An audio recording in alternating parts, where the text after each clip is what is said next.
Hi everyone, you're just in time for another great story. Click that subscribe button for more. Punxsutawney Phyllis by Susanna Leonard Hill, illustrated by Jeffrey Ebler. Phyllis was not like the other groundhogs. She liked to get up in February instead of in March. She liked to be outdoors instead of indoors. When spring rains soaked the earth and everyone else huddled in the burrow, Phyllis splashed in puddles. "You're sopping wet," her mother scolded. "I like the way the mud feels between my toes," Phyllis explained. Her mother shook her head and said to Phyllis's father, "That's Phyllis." When the stream water rushed icy cold and fierce between the banks, Phyllis went wading. "You'll catch a cold," Aunt Patsy warned. Phyllis's mother just shook her head. "That's Phyllis." When the August sun beat down, turning the meadow brown, Phyllis picked blackberries warm and sweet. "You'll bake in this heat," Aunt Sassy cried. And guess what Phyllis's mother said? "When I grow up," Phyllis said, "I'm going to be Punxsutawney Phil." "Don't be silly, dear," her mother said. "Punxsutawney Phil is a fellow." The other grown-ups laughed, but Phyllis knew she could do it, even if no one took her seriously. And then, one February morning, Phyllis woke up early. She crawled out of bed and crept up the tunnel. The first light of morning shone at the mouth of the groundhog hole. From the big pine trees came the steady drip, drip, drip of snow melting. Running water whispered in the brook. The air was sharp, but something about it had changed. Spring was coming early.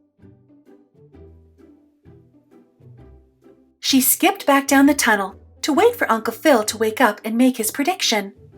"Phyllis, would you quit wiggling?" complained Phil Jr.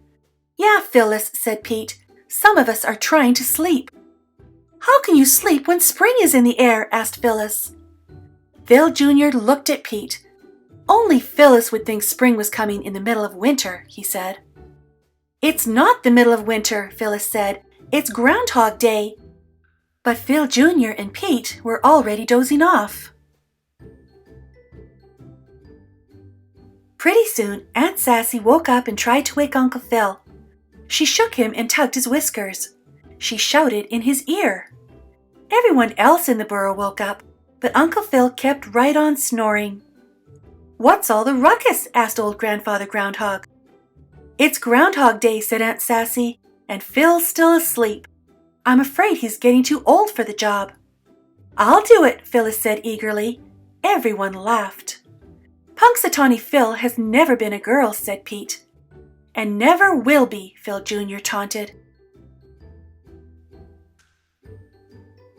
"Nobody's going to get the job until Phil gives it up," said Aunt Sassy. "Now, how are we going to wake him?" "Dump snow on him," Phyllis suggested. "Good idea," said Aunt Sassy. It worked. Uncle Phil grumbled. "It's time to get up," said Aunt Sassy. "It's Groundhog Day."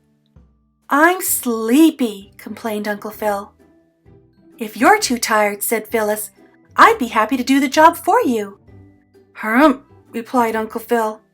"Not just anyone can be Punxsutawney Phil." "I'm not just anyone," said Phyllis. "Is your name Phil?"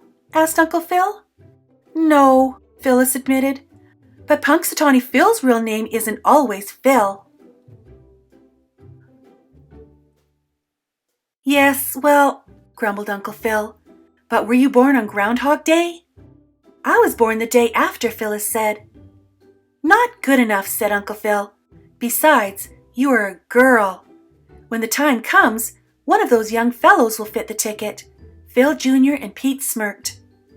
"They can't even feel that spring is in the air," Phyllis said scornfully. "We never have an early spring," said Uncle Phil.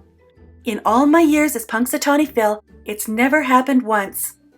"It's going to happen this year," Phyllis said stubbornly. Aunt Patsy chuckled. "That's Phyllis," she said. Phyllis wished people would stop saying that. "Phyllis, come up with me and see what the world looks like in February," said Uncle Phil. "Then you'll know that I'm right." Phyllis couldn't believe her luck. They walked up the long tunnel and emerged into the light. Uncle Phil sat up on his hind legs and sniffed the air. "Just as I thought," he said. 6 more weeks of winter." "Early spring," insisted Phyllis. "Look at all that snow," said Uncle Phil. "Feel the cold." "The snow is melting," said Phyllis. "The water is running in the brook." Uncle Phil tilted his head and listened. "So it is," he said softly. "I don't hear as well as I used to." "The chickadees are singing their spring songs," said Phyllis. "I've never heard the chickadees on Groundhog Day," said Uncle Phil. "And look, Uncle Phil, no shadows." "My eyes aren't as clear as they used to be," said Uncle Phil. "And don't you smell the sweetness of spring?" asked Phyllis. Uncle Phil sniffed. "Just a hint," he murmured. "And there's something else," said Phyllis. She had finally figured out what felt different about the air all morning. "Feel the wind? It's from the west, the spring zephyr."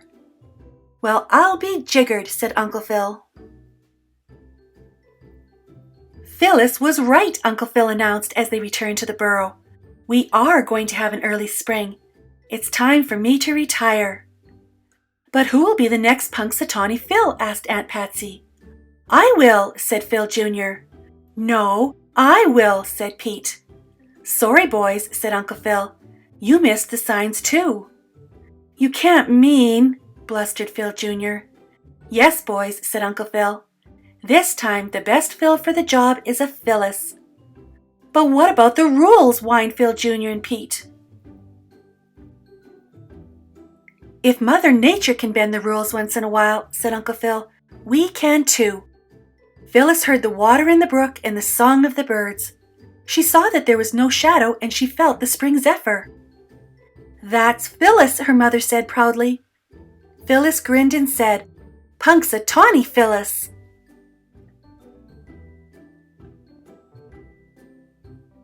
Thanks for joining me today.